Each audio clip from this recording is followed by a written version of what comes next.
Kanwo ongai le nge lungdam bolong tung tai nu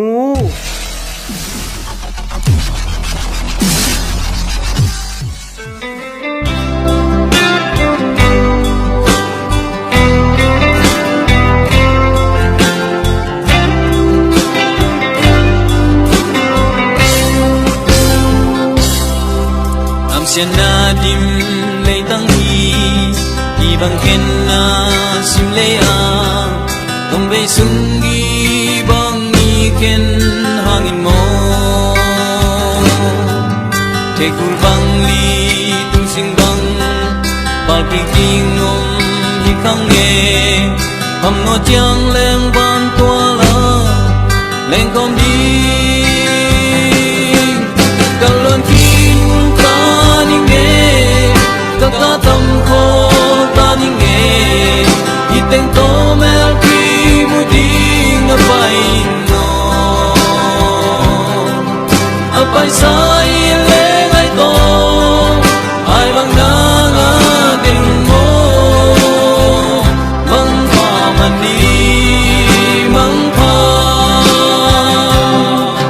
ki kya dang ta om đâu na mun na phung ching sia na nga i le ngai ten hung don đi nga mo đi bang ki khen no lo đi đâu pa bang tang kalima kung tu za tan nun no pa bang len no kalon kin ta ni nge ta tam ko ta ni nge i teng to mel ki mu ding na pai no a pai sai le ngai to ai bang na nga ding mo mong pa man ni mong pa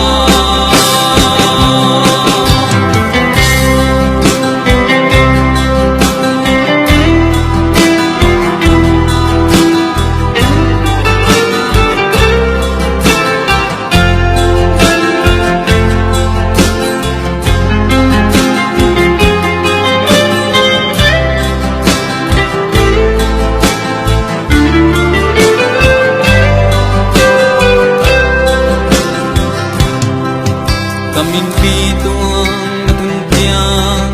on pan phut hong len đi nga sim le al bang dana te